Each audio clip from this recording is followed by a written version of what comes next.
We're saying goodbye to the rigid numbers and strict budgets and putting relationships back at the heart of personal finance. This is more than a podcast, it's an invitation to reimagine your money story and journey with us through a landscape of intuitive strategies and abundance. Join a community that nurtures transformative financial mindsets. Welcome to Intuitive Finance.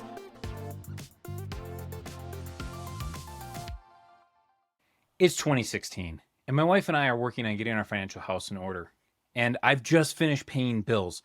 And at the very end of all of those bills is a zero balance in my bank account. I've got no money left, but everything was paid.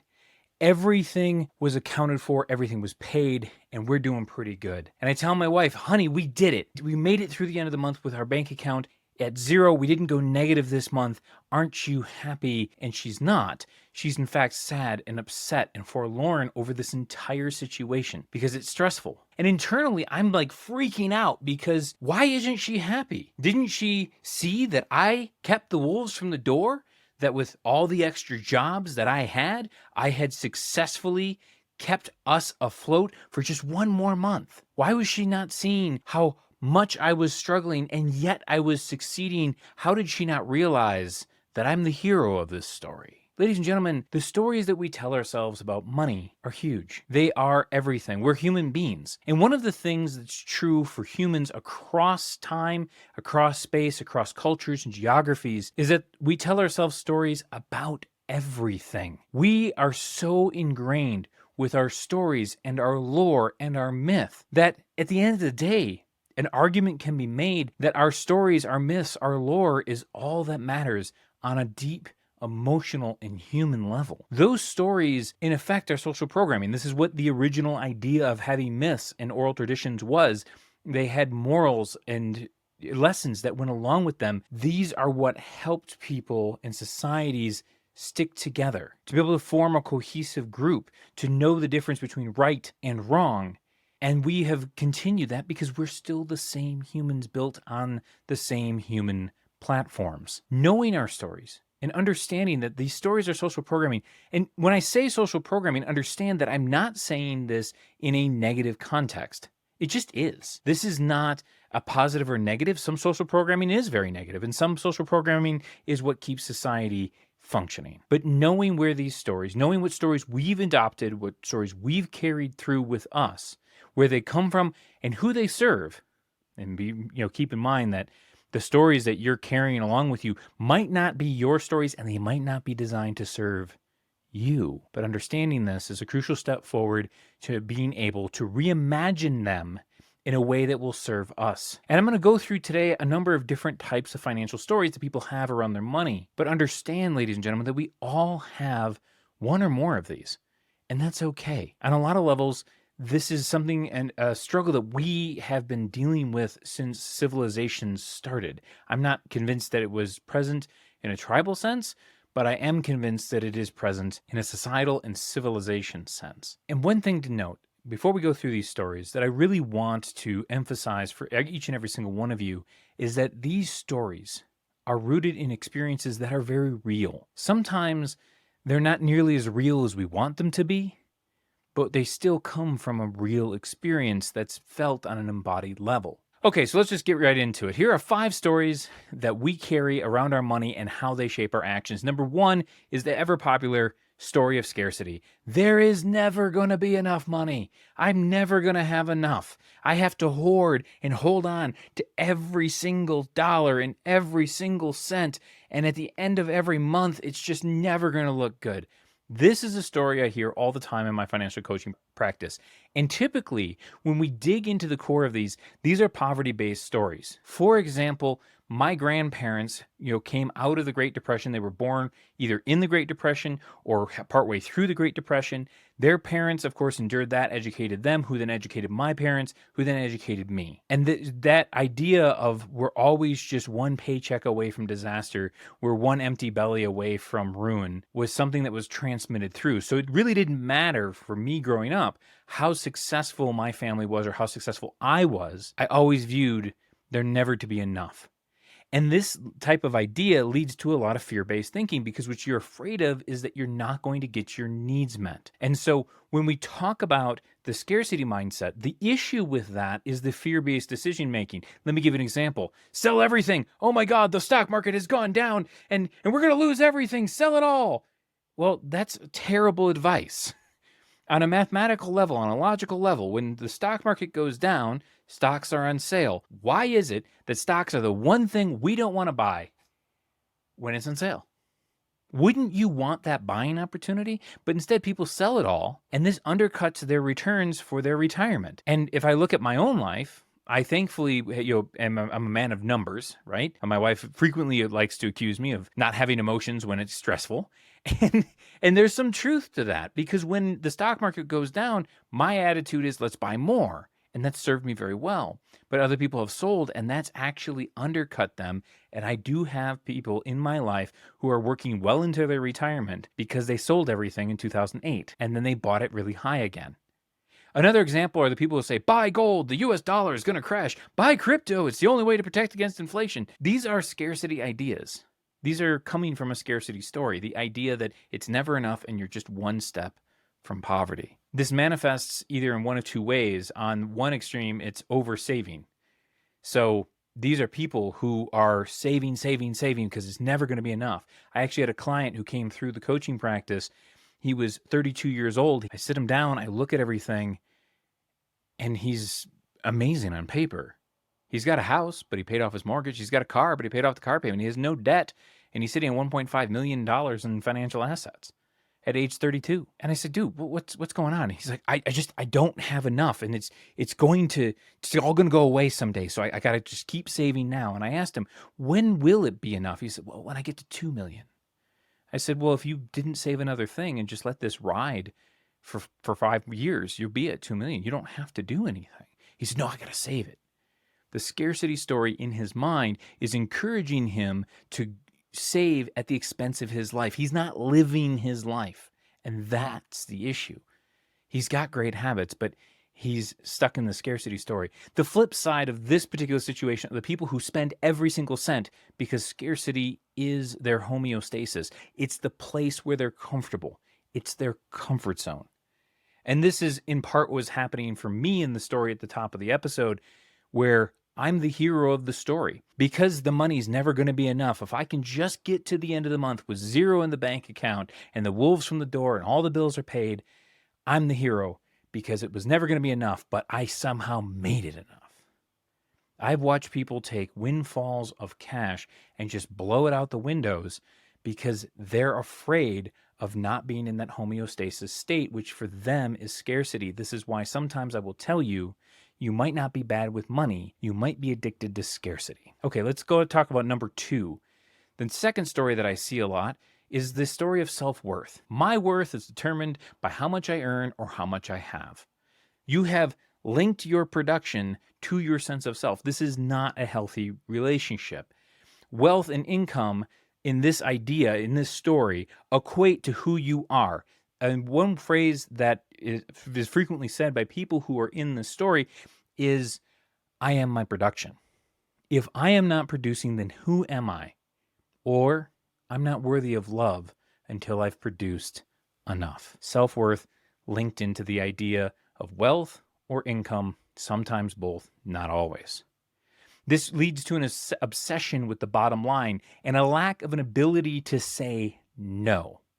These people that are in this story, they're going to be constantly looking at their metrics. Did I make it? Did I stay on budget? These are the absolute despots of the budgeting world where they're like, no, like this is our earnings. And we have to stay on this because if I don't make my targets, if I don't make my metrics, who am I as a person? They have linked their idea of self-worth into their money story, and they need to separate these things in order to be able to live free. In my case, this is also something that's very pertinent for me personally. I grew up in a family where, everybody was their production. The men in my family are expected to produce to their detriment at all times. And as a result, we never say no. Oh, there's someone's moving? Yes, I'm going to help. Oh, there's an opportunity to make an extra $100? Yes, I'm going to do that. When I lived in Flagstaff, when my wife and I were still very much in poverty and very much not making enough to keep our life on track, so we were on welfare, I could never say no to $100, even if I wanted to go to the park with my daughter,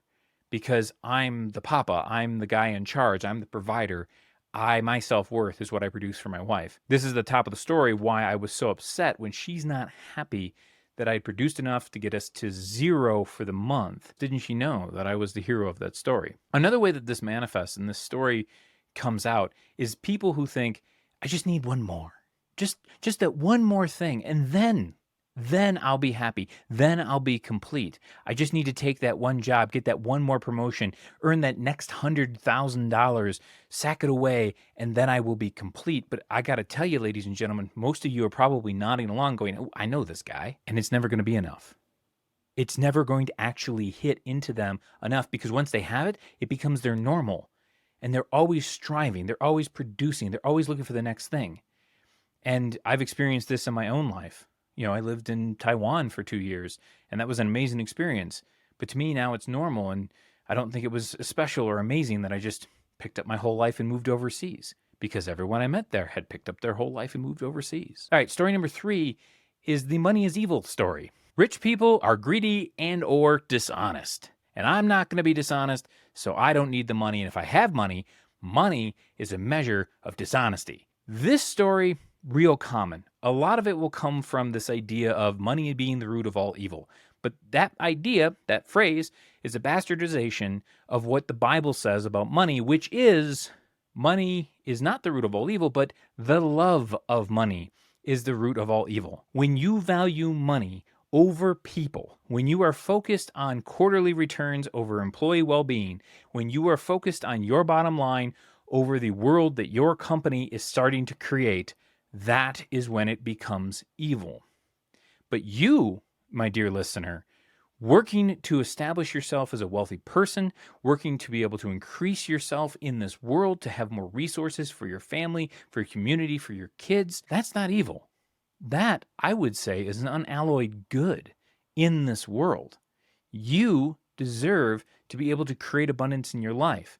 Now, how you get there, that could be the place where we're actually going to be having this conversation about whether or not it's evil. When we have guilt around wealth and increasing our income and having our needs met, what we're really thinking in our heads is, well, we're not those selfish people. So kind of go back to the idea of, where did you get that story? Were you a little kid who was told, well, if you got what you wanted, then you were somehow bad and you had taken it from somebody else? Because, of course, it's a zero-sum game, isn't it? And maybe it wasn't those exact words, but deep inside your body, you knew that that is what they were really saying. This idea leads to self-sabotage, because our idea of we are good, my world is okay, and I'm okay, is tied to the idea that I'm an honest, good person, and money only comes from greed and dishonesty. So I have to self-sabotage. And this is where people will screw up a promotion. This is where people will just, give all their money away. This is when you ask somebody, if I handed you $5 million right now, no strings attached, what would you do? Oh, I'd give it all to charity. Why?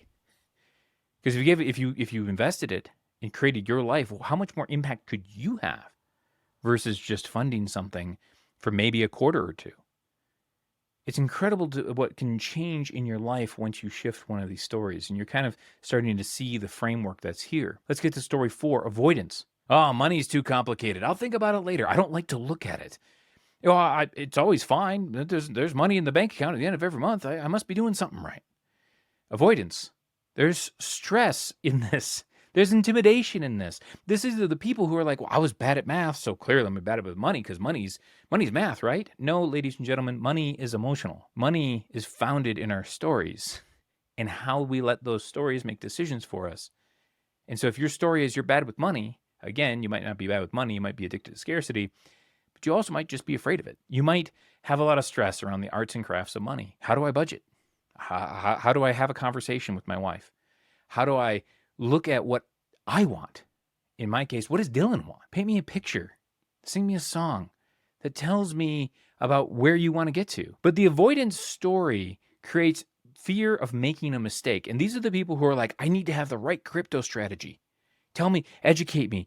Be my guru and tell me what strategy I should be employing to maximize my return so I can retire in 3 years. I can't tell you that. There's no one simple answer. There's no YouTube video you can go watch. There's no a firm you can hire or weekend retreat you can do, because money is emotional and emotions are a process. But they're so afraid of making a mistake that they fail to invest in themselves, whether financially, educationally, spiritually. They don't do that because they're afraid of making a mistake. They would rather sit right here because, and this is a phrase that I've heard a lot from the avoidance story, quote, "If I do nothing, I can never be wrong." Unquote. Ladies and gentlemen, a do nothing strategy has a 100% failure rate. I hate to say this if you're one of these people who is carrying around an avoidance story. I'm going to speak the truth to you. Your strategy has a 100% failure rate, and that can be hard to deal with. I know that you don't like feeling lost. I know you don't like making mistakes. I know you don't want to feel stupid. And I know that there's a lot of shame and self-judgment that goes with an avoidance story. I can't do it. I'm not good enough. I'm going to make a mistake. My brother and sister in finance, you're going to make a mistake, and that's okay. We all need to make mistakes because mistakes are how we learn. And then, of course, there's story number 5, control. It's all up to fate. Why bother? Oh, that guy got lucky. Well, he had family connections, and I don't have them. The control story is that money comes from external circumstances that do not apply to the person with the control story. They have this idea that all financial outcomes are based on luck or external factors that they don't have, like nepotism. Oh, he got a promotion because he sucked up to the boss. Well, okay, that's one way to look at it, sure. But what's the difference between managing your manager and sucking up to your boss? I've talked about on the show before that if you're a W-2 employee, you need to work for yourself. And part of working for yourself is deciding that I'm going to manage in 360 degrees. Everyone below me, everyone on either side of me, and everyone above me, I'm going to manage them. I'm going to come with them with solutions because I want to be in control. So you might look at that and say, well, Dylan sucks up to the boss. Maybe, but I'm also very aware that they pay me to make my boss look good. So if they're going to pay me to make my boss look good, then it's in my best interest to figure out what makes him look good and then help him out. These are things that are within my control, but somebody who has the control story will say they don't apply to them, or they could never do what I do, or any of these other things. And as a result, these people fail to plan, they fail to set goals, they fail to have strategies that are going to help move them forward, and they just find themselves resigned to their current state. People who have the control story will cling to their homeostasis like there's no tomorrow, because one of the things that they're most afraid of is that they are powerful beyond measure and that they in fact could do it. These are the people who will be in a hole and go, there's no way I could have avoided it, and there's no way out. This story is not serving them. None of these stories, scarcity, self-worth, evil, avoidance, and control, none of these stories are going to serve you. You didn't create these stories. They were either handed to you, or these stories came up from something that was observed from a real phenomenon. So the question that we have to answer before we call it a day on today's episode is, what do we do to rewrite these stories? How do we reimagine our money stories? Because what I'm building is a financial revolution that puts relationships back at the heart of personal finance, because it's time to reimagine our money stories. So how do we do that? Well, I've got some tips. I got 5 tips for you on how to rewrite your money stories. Number 1, awareness and acknowledgement. I have a story, but it's not me, and that's okay. That money story has nothing to do with my self-worth as a person, my abilities as a father, my lovingness as a husband. My money stories are separate from me, but I have them. I carry them with me, and they make decisions for me. And that's okay, because they're not me. And maybe they might even come from me. Maybe I was giving them by somebody else, which brings us to tip number 2. You got to trace the origin. These stories, where do they come from? Stories don't just manifest into the world. Humans write them. We create them, and then we repeat them over and over and over again until we become completely convinced that, ladies and gentlemen, is the truth. Well, where do these stories come from? Well, generally your family. But they also come from friends and society. Think about who's actually served by the story that employees shouldn't share their earnings with their other coworkers. Who's served by that? Is it you? Because it's not. It's your employer. Your employer has told you, well, that's private. You don't share that. Well, yes, of course they don't want you to share that, because if everyone knew, well, you'd have a different, negotiating position now, wouldn't you? Who's served by the idea that you should always be a team player and go above and beyond at work, and if they never reward you, well, you just got to be more patient? No, you should, go above and beyond at work, but you should do it for you. And if you at an employer who refuses to recognize and remunerate you for that, that's a fancy way for saying they pay you for it, then you should start getting ready to leave. Oh no, you gotta be loyal. Well, no, I don't. Who helped out with that story? Who gave that story that I'm supposed to be loyal to my employer? Oh yeah, and the employers. That's not going to serve me. So where did it come from? For me, I've talked about on the show a number of different times, stories from my family around scarcity, particularly clothes. And I always have the example of shoes. I have a hard time buying shoes for myself because of money stories that were handed to me from my mother, who got them from her parents, who got them from someplace else. Okay, number 3, challenge and question. It is entirely okay for you to observe this story with inside of yourself and go, hold on a second. I'm going to stop for just 1 second and just observe that I'm actually having these thoughts and feelings. I am uncomfortable buying shoes. I'll use my shoes story example. What had happened was I was getting ready to buy a pair of shoes for a new job, and my hand would not function. I started sweating bullets. I'm terrified and I'm scared, and I had to stop for a second and go, breathe, Dylan. You're okay. All right, let's look at this. Let's look at this story. Let's actually challenge it. Is it true that you buying shoes is selfish? And of course it wasn't, because I had budgeted for this. It was a line item in my budget, quite literally. The story wasn't true. That I had been irresponsible with my shoes, and that's why I needed a new pair. I somehow, didn't do what I was supposed to do. I was somehow bad, naughty, and wrong because I needed a new pair of shoes. No, I just needed a new pair of shoes. There was no emotional or judgmental call attached to it. I'd done that. So is this actually true? No, it wasn't. And then the next question, who did it actually serve? Well, it would serve somebody back in the early 1930s who was caring for my grandparents, who really needed to squeeze every last penny out of everything they had because it was middle of the Depression in rural Wisconsin. That's who it's serving. But that person died in the 1950s, and I'm sitting here in the 2020s. It's time for me to buy a pair of shoes. So I need to challenge that and question that story. Is this serving me? Is it for me? Is it from me? And if it doesn't, it's time to put it aside. Which brings us to number 4, crafting a new narrative. What story would serve you? If that one won't serve you, what story will? Tell me the story of your money. Tell me the story of how you interact with it. Tell me the story of how you look at it, how you deal with it. What is your relationship to your bank account and to your investments? What is your investment strategy?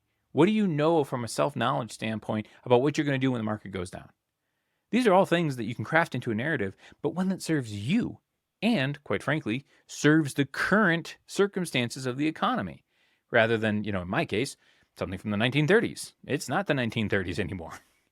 So if we look at this, we have the ability to write our stories however we would like to write them. And then number 5, hire a coach. This is what I do. This podcast is a way for me to share knowledge. But if you wanted to go deeper and you're looking for somebody to say, hey, I'm going to sit with you with your story and we're going to rewrite it together because you're scared or you've tried or it's just time, hire a coach. And that's where I come in, because that's what I'm trained to do. That's what I'm able to help my clients with. We always start off with financial vision. What is the money story that you have, and which is the one you want to get to? Where do we want to go? This is why I give so much information away for free. You can go to dylanbain.com and download my toolkit.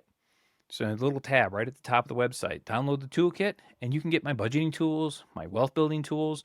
They're all free on the website. And if you want to talk to me, you can book an appointment and sign up for individual one-on-one coaching, where I'll sit down and we will deep dive with you and your spouse and whoever else needs to be involved in that conversation. Rewriting your money stories can be hard, and I know exactly how that feels, because that's exactly what I had to do after the argument with my wife, that she did not acknowledge me as the hero who kept the wolves from the door and the bank account at zero.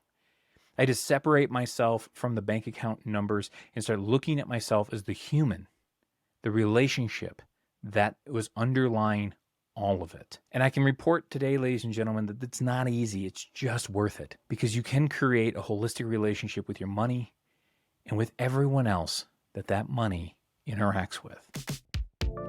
Thanks for listening. The conversation doesn't end here. Please share the show with friends and make sure you keep up with all the latest updates on Instagram and Threads at The Dylan Bain. And dive deeper into the world of finance with me at dylanbain.com, where you'll find insights, resources, and strategies to reimagine your money story.